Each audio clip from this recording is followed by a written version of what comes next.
1957년 미국의 존스 홉킨스 대학에서 존 리터라는 교수가 다소 좀 잔인한 실험을 했습니다. 실험용 그 플라스크에다가 거기에다 이제 실험용 쥐를 넣었어요. 쥐는 어떻게 보면 나올 수는 없는 구조죠.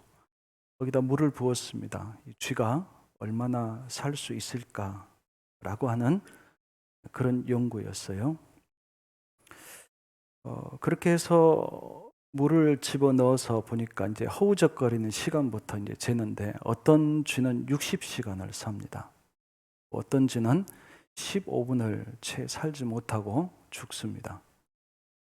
그래서 궁금해졌습니다. 왜 이런 차이가 있을까? 건강한 쥐여서 힘이 있는 쥐여서 그랬을까?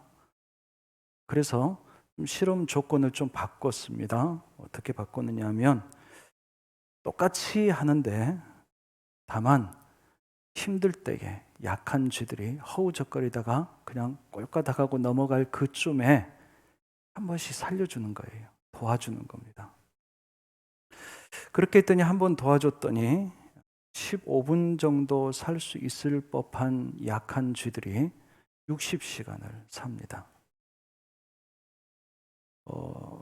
남아프리카 공화국의 대통령이기도 하고 노벨 평화상을 탔던 넬슨 만델라가 이런 이야기를 했습니다. 인간의 위대함을 두고 이야기할 때 인간의 위대함은 넘어지지 않는 것이 아니라 넘어질 때마다 일어나는 것에 있다. 그렇게 이야기를 했습니다.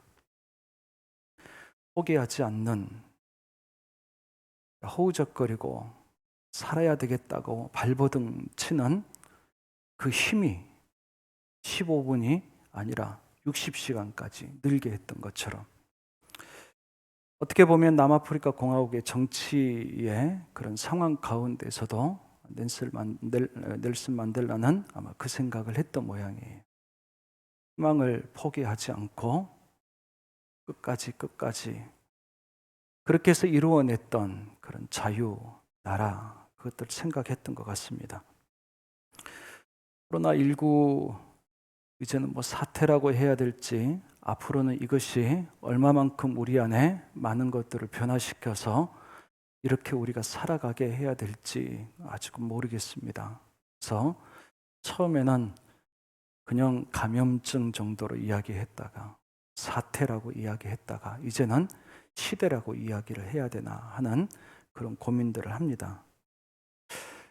그러면서 우리가 같이 고민하는 것은 어떻게 살아야 되지? 라고 하는 어떻게 본질적으로 같은 질문들을 제각기 하고 있습니다. 정부에서도 또 방역당국에서도 또 여러 기관이나 또 심지어는 우리 각 사람들도 마찬가지고 저도 한 교회에 이렇게 섬기면서 목사로서 고민을 합니다. 하나님, 이런 우리가 예상치 못한 상황 가운데에서 형편이 좋아야 뭔가 기대하고 우리가 살아가는 것이 아니라 이런 형편 가운데서 우리가 어떻게 살아야 됩니까? 어떻게 교회의 생명을 지켜나가야 되겠습니까? 저는 그 고민들을 많이 하게 됩니다. 그래서 끊임없이 제 자신에게 질문해보고 이렇게 해야 될까 저렇게 해야 될까 또 거기에 따라서 또 여러 변화들을 줘가면서 그렇게 결국은 하나의 일입니다. 목적이 살고 싶어서 살아야 되겠다 해서 오늘 말씀은 우리들에게 희망이 있다라고 하는 이야기를 해줍니다. 상황이 이렇다고 해서 우리가 절망해야 된다? 그것은 아니라고 저는 생각합니다. 좋을 때도 있고 또 어려울 때도 있습니다. 좋을 때는 좋을 때 나름대로 또 어려우면 어려울 때 나름대로 우리가 살아가는 방법이 있습니다. 신앙생활도 마찬가지입니다. 우리들이 좋을 때는 시편에서는 찬송하라고 그랬어요. 어려우면 기도하라고 그랬습니다. 신앙하는 방법이 좀 달라지는 거예요. 그렇지만 신앙이라고 하는 것은 똑같습니다. 오늘 말씀에 우리들에게 희망이 있다라고 이야기하시는데 그 희망이 무슨 근거 때문에 그렇게 이야기하십니까? 사실은 상황에 따라서 우리들의 형편에 따라서 우리들이 충분히 절망할 수밖에 없다라고 이야기할 때도 있는 것을 우리는 알고 있습니다. 그럼에도 불구하고 하나님께서 우리를 보실 때에는 똑같습니다. 다 소망이 없는 사람들이었어요. 왜? 죄 가운데에서 살아가는 인간들은 소망이 없었어요. 이미 에덴에서 쫓겨나는 그 순간부터 인간의 삶의 앞길은 험난한 정도가 아니라 사실은 죽을 수밖에 없는 존재가 됐기 때문에 사실은 그래서 끝이 있는 거예요. 끝이 있는 절망할 수밖에 없는 그런 인생에게 오늘 왜 하나님께서는 또 주님께서는 주님의 제자들은 왜 희망을 이야기하려고 하시는가? 오늘 저와 여러분들이 우리가 상황이 어렵다 보니까 이런저런 한숨 나오는 일들을 많이 가지고 또 그것을 화자하면서 또 이야기하면서 또 한숨 한 번 더 쉬고 우리가 사실 그렇게 살아갑니다. 그런데 이때에 저와 여러분들에게 주시는 이 말씀을 붙잡고 한숨 대신에 뭔가 기대하고 힘을 낼 수 있는 희망이 있어야 그래 살 수 있구나. 희망이 있어야 발버둥 칠 수 있고 발버둥 쳐야 또 살 수 있거든요. 그러니까 희망을 우리가 포기하면 그때부터는 죽어가는 겁니다. 저는 저와 여러분들이 죽어가지 않기를 간절히 원합니다. 나이는 많이 들어가고 우리의 몸은 쇠약해져 간다 할지라도 저와 여러분들에게는 희망이 있습니다. 구원에 대한 희망이 있습니다. 그것을 우리가 잊지 마시고 오늘도 주께서 우리들에게 희망을 이야기하신 그 희망을 통해서 저와 여러분들이 힘을 한번 더 낼 수 있는 은혜가 있기를 주님의 이름으로 간절히 축복합니다. 오늘 3절의 말씀에 보니까 우리들에게 희망이 있다라고 하는 근거, 이유를 이렇게 이야기하셨습니다. 예수님의 부활 때문이다 그랬어요. 예수 그리스도를 죽은 자 가운데서 부활하게 하심으로 말미암아 우리를 거듭나게 하사 산 소망이 있게 하셨다 그랬어요. 조금 더 풀어서 이야기하면 예수님을 부활하게 하실 때에 우리들도 거듭나게 한다는 것은 다시 살아나게 하셨다는 거예요. 우리를 다시 살아나게 하셔서 우리에게 소망 있게 하셨다는 거예요. 소망을 우리에게 가져다 주셨다는 거예요. 그러니까 예수님이 부활하시는 것이 우리들에게 새로운 삶을 살게 하고 새로운 소망을 가질 수 있게 하셨다는 말씀입니다. 조금 더 풀어서 이야기하면 지난주에 우리가 말씀드렸던 것처럼 예수님이 죽을 때 우리가 같이 죽고 또 예수님이 다시 살아나실 때에 우리들도 다시 살아날 수 있었는데 오늘 말씀은 그 다음 그렇게 해서 우리에게 이제는 소망이 있게 되었습니다 하는 이야기를 오늘 우리에게 해주시는 겁니다.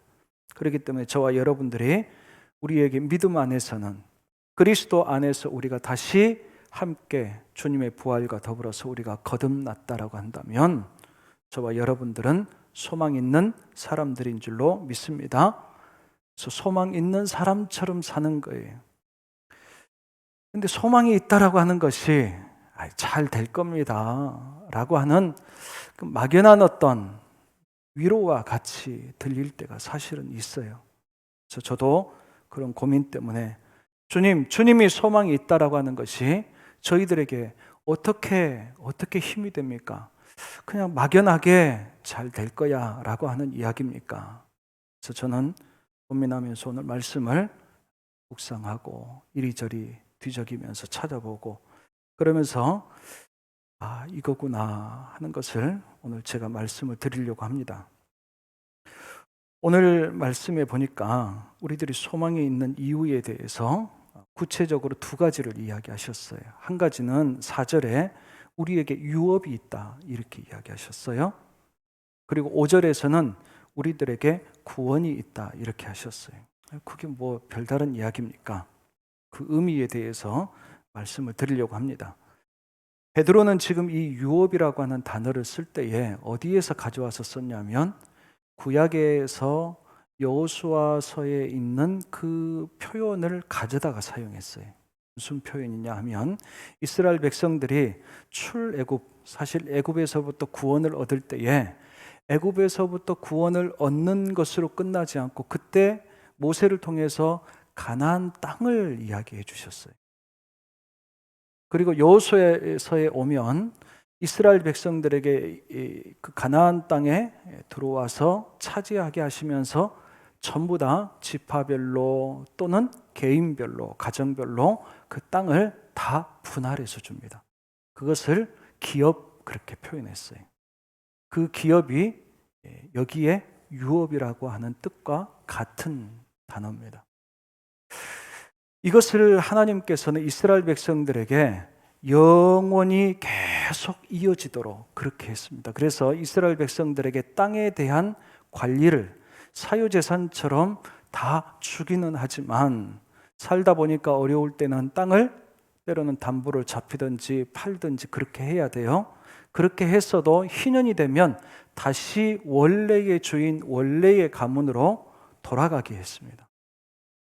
하나님이 주신 것은 절대로 잃어버리지 않는다라고 하는 아주 중요한 원칙을 이스라엘 백성들이 그 땅을 유지하면서 살아가면서 계속해서 확인하고 배우고 그걸 지켜나가게 했어요. 그 땅이 이스라엘에게는 나라가 됐습니다. 그 땅의 경계가 이스라엘이라고 하는 하나님의 나라, 그들이 생각했던 하나님이 함께 하시는 나라의 경계가 됐어요. 그래서 이 유업이라고 하는 것, 곧 이 유업이라고 하는 것이 무엇을 의미하냐면 하나님의 나라를 의미합니다. 그리고 그 하나님의 나라는 하나님의 통치, 하나님이 함께 하시면서 하나님이 다스려 주시고 하나님이 다스려 주신 하나님이 왕이 되신 나라는, 왕은 어떤 의미가 있냐면 성경 안에서의 왕은 백성들을 지키고 보호하는 의미가 있습니다. 하나님이 우리의 왕이 되어 주신다는 것은 하나님이 우리를 보호해 주시고 우리들을 책임져 주신다는 의미예요. 그래서 오늘 5절 말씀에 그런 말씀이 있어요. 5절 말씀에 하반절에 보니까 하나님의 능력으로 보호하심을 받았느니라 그랬어요. 이것은 유업에 대한 그런 하나님의 약속입니다. 그러니까 우리들에게 유업을 주셨다라고 하는 것은 그냥 돈 몇 푼 주시고 땅 어느 정도 주시고 그런 개념이 아니라 그것과 같이 내가 너희와 함께하고 너희들을 보호할 것이고 내가 너희들을 지킬 것이라고 하는 하나님이 책임져 주시는 약속이 그 유업 안에 있다라는 거예요. 믿지 않는 사람들과 하나님을 믿는 하나님의 백성의 차이는요, 하나님이 책임져 주시는 것에 그 차이가 있어요. 저는 저와 여러분들이 우리가 예수 그리스도를 통해서 우리가 다시 거듭난 인생을 살고 그 증거를 가지고 그 믿음을 가지고 우리들이 함께 믿음 생활을 합니다. 저와 여러분들이, 저는 요즘과 같이 불안한 때가 어디 있습니까? 요즘과 같이 걱정이 많을 때가 어디 있습니까? 요즘에는요, 어떻게 잘 지내십니까? 하는 그 인사마저도 너무 입이 떨어지지 않을 때가 너무 많을 정도로 참 어려운 때입니다. 어려우시죠? 하는 이야기조차도 건네기 어려울 정도로 이미 다 어렵다라고 하는 것을 그렇게 우리가 어렵지 않게 생각할 수 있는 그런 시대를 살고 있어요. 근데 그럼에도 불구하고 오늘 베드로전서의 이 말씀은 사실은 이스라엘 백성들이, 아니 신약이니까 교회에 대한 개념으로 이야기하면 교회가, 그리스도인들이 굉장히 어렵고 핍박을 받을 때입니다. 그래서 5절 이후에는 시험과 핍박에 대해서 우리가 짐작할 수 있는 그런 표현들이 담겨져 있어요. 우리가 살만하기 때문에, 조건이 좋기 때문에, 그러기 때문에 너희들 믿음대로 살자. 하나님의 유업이 있고 그 개념이 아니에요. 어렵고 힘들지만 우리들은 소망이 있는 사람들이다. 하나님의 유업이 있지 않느니 그거는 하나님의 우리들에게 대한 보증, 약속해 주신, 내가 너희들을 지킬 것이다 라고 약속해 주신 그 약속이 있잖아. 하나님 계시잖아. 그거예요. 오늘 저와 여러분들이 어려운 시기지만 저와 여러분들이 힘을 낼 수 있기를 원합니다. 그런데 그 힘이 우리에게서부터 오는 것이 아니라 오늘 말씀 중에 우리들에게 소망이 있는 첫 번째, 그 우리에게 주시는 하나님의 유업이 있다라는 거예요. 유산이라고 하는 개념은 이스라엘 백성들에게는 분명히 있습니다. 처음부터 자기 것들은 없었어요. 아무것도 없는 그들에게 하나님께서 땅을 약속하고 주셨어요. 그리고 그 땅을 그 자녀들에게 계속해서 이어줘야 되는 그런 책임이 그들에게 있었습니다. 저와 여러분들에게 이 하나님의 약속과 신앙은 하나님께서 이미 우리들의 앞선 선배들을 통해서 우리들에게 갖게 하셨습니다. 이 신앙을 통해서 저와 여러분들이 또 힘을 내시고 이 신앙을 우리의 자녀들에게, 후손들에게 남겨줄 수 있는 저희들이 될 수 있기를 간절히 원합니다. 그래서 저는 이 시기가 무엇보다도 우리 교회로서, 우리 개인으로서, 우리 가정적으로 굉장히 중요한 시기라고 믿습니다. 이 시기에 저와 여러분들이 이 유업을 꼭 받으시고 받으신 유업을 잘 관리하셔서 우리가 다음 누군가에도 남겨줄 수 있는 우리 모두가 되실 수 있기를 주님의 이름으로 간절히 축복합니다. 그래서 이 유업을 잘 관리해야 되는데 이 유업의 특징이 사실은 오늘 4절의 말씀에 보니까 썩지 않고 더럽히지 않고 쇠하지도 아니한다 그렇게 하셨는데, 그런데 이스라엘의 구약의 내용들을 보면 이스라엘이 이 유업을 잃어버릴 때가 있었습니다. 그러니까 우리에게 예수님을 통해서 우리에게 다시 갖게 하신 이 유업을 우리들은 선배들이 했던 일들, 겪었던 일들을 통해서 이미 교훈을 얻은 거예요. 그래서 이거를 이 자체가 그냥 세상에 돈처럼 있다가도 없을 수 있고 이래서 없어지는 개념이 아니라 없어질 것이라고 하셨는데, 그래도 없어질 때는 분명한 이유가 있는데 그것을 우리가 그것만 조심하면 된다는 거예요. 이스라엘 백성들은요, 하나님께서 유업을 주셨는데도, 그 약속을 주셨는데도, 그래서 그들은 믿음이 있었어요. 우리는 절대로 망하지 않는다. 그런데 망했어요. 그런데 그 망할 때에 하나님께서 이야기하셨어요. 그리고 하나님이 망하지 않아야 될 건데 망했기 때문에 하나님이 약속해 주셨어요. 다시 70년 후에 돌아오게 할 것이다. 근데 그거 고쳐야 되는 거예요. 망한 이유가 회복되어져야 되는 거예요. 이스라엘 백성들이 망하게 된 이유는 딱 한 가지였습니다. 그들이 하나님의 말씀을 소홀히 여겼어요. 하나님의 약속된 말씀들을 그들이 쉽게 포기했어요. 여호수아 1장 13절의 말씀에 보니까 너희에게, 중간 이후로 보면 너희에게 안식을 주시며 이 땅을 너희에게 주시리라 그랬는데, 그 전의 말씀이 너희에게 명하여 이르기를 그러셨는데 그 전에 뭔가 있어요. 그래서 13절 이전으로 좀 가서 보면 7절 8절의 말씀에 무슨 말씀을 먼저 하셨냐면, 모세가 내게 명령한 그 율법을 다 지켜 행하고 우로나 좌로나 치우치지 말라. 8절에서는 율법책을 내 입에서 떠나게 하지 말며 주야로 그걸 묵상하여 그 안에서 기록된 대로 다 지켜 행하라. 그리하면 내 길이 평탄하게 될 것이며 네가 형통하리라. 여기에는 하나님이 책임져 주시는 약속이 여기에 담겨져 있거든요. 이스라엘 백성들이 이걸 놓쳤어요. 하나님의 말씀에 대해서 소홀히 여기고, 그들이 성전은 겉보기에는 있는데 제대로 된 예배가 그들에게 없었어요. 결국은 그것 때문에 하나님이 그들에게 약속하신 것을 그들은 잠시 잃어버렸습니다. 잠시예요. 70년 동안. 70년 동안 잃어버리고 그들을 다시 돌아오게 하셨는데, 돌아오게 하실 때 그들에게 가장 먼저 하게 하신 것이 성전을 다시 재건하게 하시고, 에스라와 같은 성경학자들을 통해서 하나님의 말씀이 다시 선포되게 하시고, 그 말씀 앞에 가슴을 치고 회개하게 하시고 하나님을 믿는 그런 믿음의 백성으로 다시 세워나가려고 하셨던 겁니다. 저는 저와 여러분들이 하나님께서 우리에게 주신 것을 우리들이 가끔 놓치고 잃어버리고 빼앗길 때가 있습니다. 그때 다른 거 고민하지 않으셔도 돼요. 딱 한 가지만 회복하시면 돼요. 우리들의 믿음, 하나님의 말씀에 대한 소중함, 하나님을 예배하고자 하는 그런 마음들. 저는 저와 여러분들이 우리가 한동안 한 달 반 가까이 이렇게 지금 지내오고 있는데, 우리가 예배를 그렇게 편안하게 예전처럼 드리지 못하게 되었던 이 시기가 우리들에게 어떤 교훈을 주는 것일까? 이 일들을 통해서 하나님이 우리에게 뭘 말씀하시려고 하실까?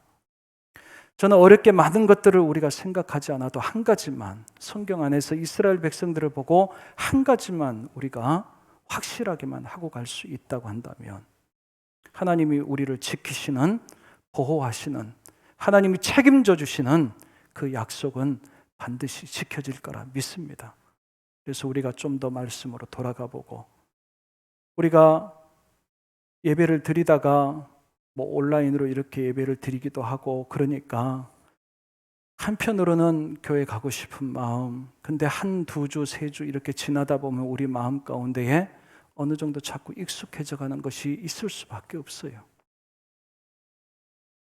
그것을 우리가 잘 잡아야 되는 거예요. 저와 여러분들의 신앙이 어떻게 보면 좀 더 편안한 것은 사실은 아니에요. 처음에는 마음도 불편하고 가고 싶은 마음도 있었는데 나중에는 이유가 한두 가지 생기니까. 근데 또 그럴 수 있거든요. 저와 여러분들의 마음이 이스라엘 백성들에게 회복이라고 하는 것은 다시 그들이 있었던, 그들의 성전이 있었던 그 자리에 다시 가게 하셨어요. 그리고 거기에서 그들이 뭐 건물만이 교회겠습니까? 건물만이 하나님의 집이겠습니까? 많은, 그럼에도 불구하고 하나님께서는 이스라엘 백성들에게 다시 돌아가게 하셔서 성전을 재건하는 일부터 시작하게 하셨어요. 그 영적인 원리를 저와 여러분들이 잘 이해하고 이 기회를 통해서 저와 여러분들의 신앙을 하나님 앞에, 말씀 앞에 다시 한번 더 하나님의 성전, 교회 중심의 신앙생활을 우리가 잘 지켜나간다고 한다면 하나님이 저와 여러분들을 도우시고 책임져 주시고 형통케 하시는 그 은혜는 하나님의 약속이기 때문에 어렵지 않게 저와 여러분들이 다 누리면서 살아갈 줄로 믿습니다. 그래서 우리가 이 어려운 시기를 다 같이 잘 이겨나갈 수 있기를 주님의 이름으로 간절히 축복합니다. 두 번째, 거듭난 자에게 두 번째 약속하신 소망은 무엇일까? 그는 아까 말씀드린 것처럼 구원이라고 하는 겁니다. 뭐 구원이라고 하는 단어는 정말 식상할 정도로 우리가 많이 들었던, 그리고 예수님을 믿으십니까? 구원 받으신 줄로 믿습니다 하는 것에 대해서 우리는 너무 익숙해요. 우린 다 같이 지금 이 자리에 구원의 확신을 가지고 이 자리에 앉아 있는 줄로 믿습니다. 그런데 그 구원이 정말로 내게 있느냐 의심하는 것이 아니라 그것을 누리는 문제에 대한 이야기를 드리려고 하는 거예요. 왜 그러냐면 하나님께서 책임져 주시는 하나님의 보장이 궁극적으로 무엇을 위한 것인가 하는 이야기를 오늘 하거든요. 5절의 말씀에 보니까 너희는 말세에 나타나기로 예비하신 구원을 얻기 위하여 믿음으로, 그러니까 구원 얻기 위해서 믿음이 필요하고, 우리들이 무엇을 믿느냐 하면 하나님의 능력으로 보호해 주시는 하나님의 유업, 약속, 믿는 자들에게, 거듭난 자들에게 주시는 그 하나님의 약속을 믿으면 어디로? 궁극적으로 구원을 얻게 해주는 거예요. 그 구원이라고 하는 것은 우리가 영생이라고 표현하기도 합니다. 영원한 생명이라는 거예요. 그러면 살 것이다, 그 이야기예요. 근데 산다는 것이 무슨 의미인가? 그냥 내가 죽지 않고 영원히 산다는 개념인가? 그런데요, 저와 여러분들이 보통 구원과 함께 이해하는 개념이 천국과 지옥이라는 개념이에요. 그럼 천국에는 영원토록 살고 지옥은 가자마자 죽습니까? 아니, 성경을 보시면요, 나사로의 비유를 이렇게 보시면 지옥은 지옥에서 영원히 사는 거예요. 영원히 사는 것은 똑같아요. 그런데 어디에서 사느냐에 따라서 천국이 되기도 하고 지옥이 되기도 하는 거예요. 그러면 저와 여러분들이 어디에서 살기를 원하세요? 다 천국에서 살기를 원하실 거예요. 천국에 산다는 것이 무엇이냐는 거예요. 우리가 구원을 받는다는 개념이 무엇이냐는 거예요. 우리가 좋은 음식, 좋은 곳을 가면 우리가 뭐라고 이야기합니까? 아이고, 여기에서 오래 살고 싶다 한다든지, 아니면 또 음식 준비해서 마음에 드세요. 그럼 맛있게 많이 드세요. 이렇게 하잖아요. 아이들이 좋아하는 놀이터를 가든지 놀이공원을 가면 아이들이 막 그냥 막 흥분이 돼 있어요. 그러면 엄마 아빠들이 이야기해요. 마음껏 놀아라. 뭘 하라는 거예요? 마음에 들지 않으면 빨리 가자고 그래요. 거기에 있는 시간이 힘들어요. 구원이라고 하는 개념은 우리들에게 살게 한 거예요. 그런데 어디에서 살게 했냐면 우리가 마음에 들고 편안할 수 있고 좋은 곳에서 살게 하는 것을 우리는 구원이라고 이야기했어요. 그러면 저와 여러분들이 구원 받으셨습니까? 어떻게 대답하실 거예요? 예수님의 부활로 인하여서 여러분들이 같이 거듭나셨고 이제는 구원의 확신을 가지고 살아가십니까? 어떻게 대답 한번 해보세요. 구원 받으셨어요? 그 다음에 뭔 이야기가 나올까 봐 걱정돼서 주저하시는 거예요? 그러니까 구원을 우리가 확신을 가졌기 때문에 우리 안에 뭐가 있어야 되냐면 오늘 말씀을 통해서 드리려고 하는 것은 구원의 확신은 우리에게 누림을 가져다 준다는 거예요. 내가 구원을 받았으면 하나님이 우리에게 주시고자 하시는 하나님의 약속을 비롯해서 주시는 모든 은혜와 복을 내가 누리면서 살아가는 것이 그게 구원이라는 거예요. 말로 대답한다고 해서 되는 게 아니라 그건 이단도 대답하고요. 상황에 따라서는 믿지 않아도 대답 다 하더라고요. 그렇게 해서 구원받는 개념이 아니에요. 구원은 하나님의 나라를 내가 살아가는 거예요. 내가 누리는 거예요. 내가 하나님 백성답게 누리는 거예요. 하나님의 복을. 이거는 수준을 이야기하는 것이 아니라 야 마스크를 우리가 살 때도 있고 못 살 때도 있고 그랬었잖아요. 한참 그 사지 못하면 아이 마스크 어디서 샀어? 물어봐요. 아니 어디 가서 아이고 몇 시간 기다리면서 샀어 막 이렇게 이야기하시기도 기다렸는데도 못 샀다고 이야기하시고 교회마다 다 구원을 이야기하는데 구원에 대한 확신을 이야기하고 구원받았다는 대답을 수도 없이 해봤는데 과연 나는 그 구원을 누리면서 살아갔느냐라는 거예요. 오늘 주님께서 우리들에게 이야기하시는 것은 그 구원은 그냥 대답만 하고 막연한 먼 미래에 있을 것에 대한 이야기가 아니에요. 이스라엘 백성들이 예수님의 제자들이 이 구원을 생각할 때에 엄밀히 따지면 이 구원은 하나님이 주시는 것을 누리는 개념이기 때문에 가끔 그 경계에 와서 그 근처에 와서 그냥 가버리는 경우도 많았어요. 성경은 우리들에게 끊임없이 이야기합니다. 염려하지 말고 불안해하지 말고 걱정하지 마라. 왜 그러겠어요? 하나님의 구원이 우리에게 왔으니까. 하나님의 구원이 우리에게 있으니까 그러라는 거예요. 그 누리라는 거예요. 그 개념은. 그냥 머리로 이해하라는 개념이 아니라 누리라는 개념이에요. 오늘 저와 여러분들에게 하나님의 구원이 이미 임하신 줄로 믿습니다. 그래서 영어에서는 이 단어를 뭐 많이 드세요, 맛있게 드세요, 뭐 좀 즐기세요, 편안하게 지내세요. 그 enjoy라고 표현해요. 즐기라는 거예요. 하나님의 구원은 우리가 즐겨야 돼요. 하나님께서 주신 복이 있는데 내가 그 혜택을 전혀 못 보면 그건 우리가 말은 아직 구원인데 그 구원의 혜택을 못 느끼는 거예요. 다 이거 나눠주는데 어디 가서 받아야 될지 못 찾는 거예요. 다 혜택이 있는데 그 혜택을 내가 못 얻는 거예요.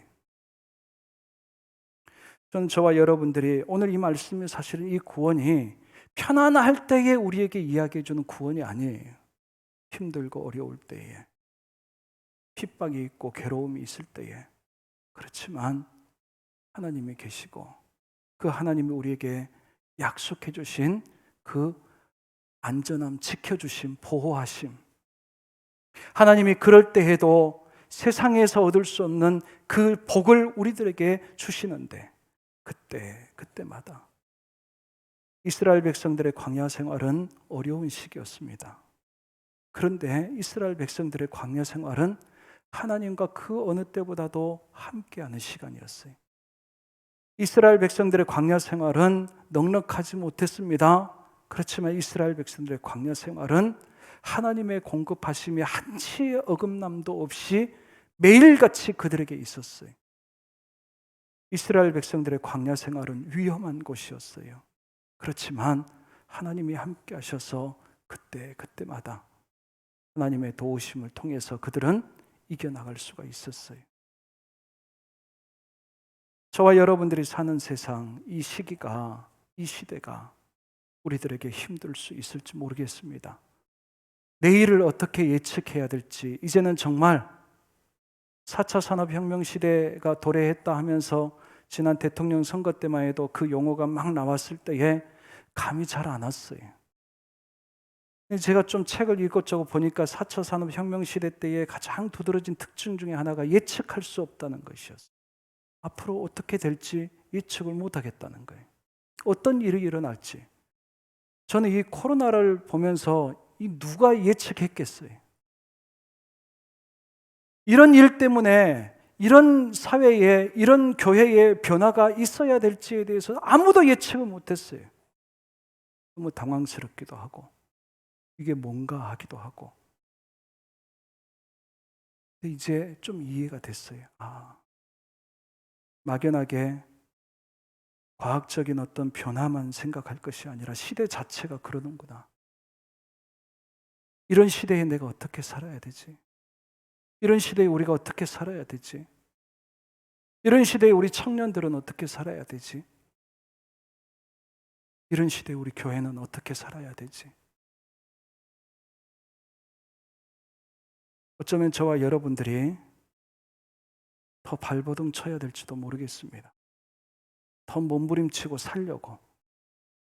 그렇게 해서 15분이 아니라 60시간을 버텨내야 될지도 모릅니다. 그런데 하나님께서 도와주신다 하시니, 하나님께서 지켜주신다 하시니, 우리가 그 믿음 안에서 우리가 너무 걱정하지 말고, 너무 불안해하지 말고, 하나님이 그때마다, 광야는 이스라엘 백성들에게 죽으라고 내쫓아 버렸던 그런 곳이 아니었어요. 그들을 구원해서 데려가시는 곳이었어요. 오늘 말씀에서도 그렇게 이야기합니다. 결국은 우리들을 연단하시는 거예요. 너희들에게 잠깐 근심하게 되지 않을 수 없으나 크게 기뻐하는 것은 7절의 말씀에 보니까 너희 믿음의 확실함은 불로 연단하여도 없어질, 연단하시는 거예요. 저와 여러분들의 우리들의 믿음을 시험해보고 연약함을 보완하고 더 하나님을 붙잡고, 그래서 우리가 신앙으로 우리가 이 시대를, 이 어려운 역경들을 하나님의 약속에 따라서 이겨나갈 수 있는 저와 여러분들 다 될 수 있기를 간절히 원합니다. 이 시기를 지나면서 너무 많은 것들을 잃지 않으시기를 주님의 이름으로 축복합니다. 더욱이 우리 믿는 자들에게 있어서 신앙을 잃어버리게 되면 우리는 너무 허무할 수밖에 없어요. 그동안 수십 년 신앙생활을 해오시면서 이 코로나 이 문제 때문에 우리의 신앙이 무너져 버린다고 한다면 그거는 너무 우리가 허망한 세월을 보내는 것과 같습니다. 저와 여러분들이 무엇보다도 우리에게 소망 있는 인생으로 만들어 주셨으니까 저와 여러분들이 소망 있는 인생답게 주님의 약속 붙잡고 우리가 이겨나갈 수 있는 주님의 자녀들, 주님의 교회가 되실 수 있기를 주님의 이름으로 간절히 축복합니다. 기도하겠습니다. 하나님 아버지 감사합니다. 아버지 하나님께서 은혜를 베풀어 주셔서 소망 없는 우리들의 인생이지만 주님께서 소망이 있다 말씀해 주시고 약속해 주시며 우리들에게 주신 유업과 또한 아버지 하나님께서 때에 따라서 필요에 따라서 주시는 그 은혜와 복을 우리가 누리면서 잘 이겨나갈 수 있게 하여 주시옵소서. 그래서 이전보다도 더 나은 모습으로, 더 단단한 모습으로, 더 아버지 하나님을 향한 큰 신앙을 가지고 우리가 살아가게 하여 주시옵소서. 예수님의 이름으로 감사하며 기도하옵나이다. 아멘.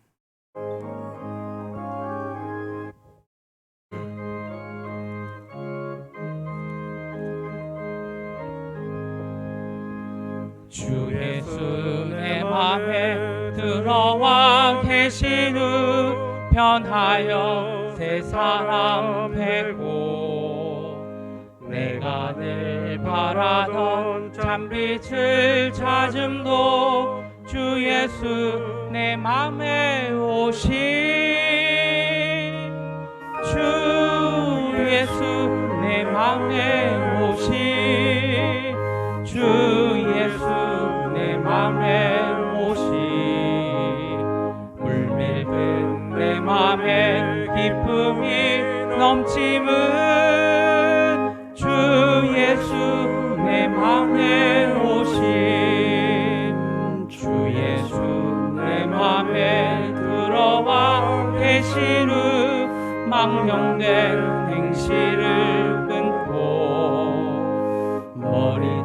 머리털보다도 더 많던 내 죄가 눈보다 더 희어졌네 주 예수 내 맘에 오신 주 예수 내 맘에 오신 물밀듯 내 맘에 기쁨이 넘침은 주 예수 내 맘에 오신 내 맘에 소망을 든든히 가짐은 주 예수 내 맘에 오신 의심의 구름이 사라져 버림도 주 예수 내 맘에 오신 주 예수 내 맘에 오신 주 예수 내 맘에 오신 물밀은 내 맘에 기쁨이 넘침은 주 예수 내 맘에 오신 사망의 음침한 골짜기 바다가 밝은 빛 고련히 비춰 저 멀리 하늘문 환하게 보임도 주 예수 내 맘에 오신 주 예수 내 맘에 오신 주 예수 내 맘에 오신 물밀듯 내 맘에 기쁨이 넘침은 주 예수 내 맘에 오신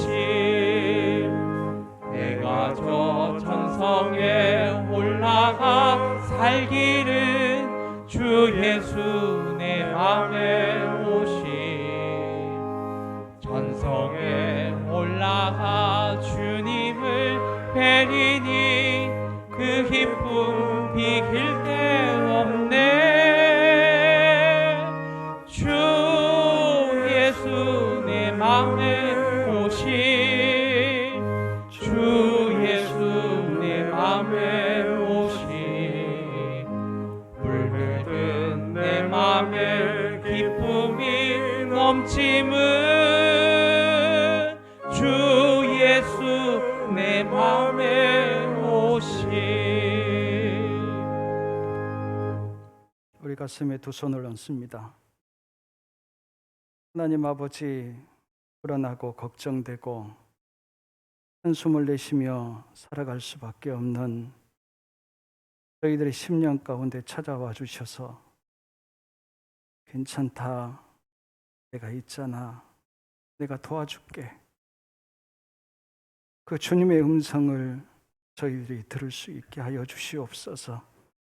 그 주님의 음성에 저희들의 마음에 힘을 내게 하시고 또 주님 붙잡고 몸부림쳐서 15분이 아니라 우리들에게 60시간을 주었다고 한다면 60시간을 살아낼 수 있는 그러한 힘을 저희들에게 주시옵소서.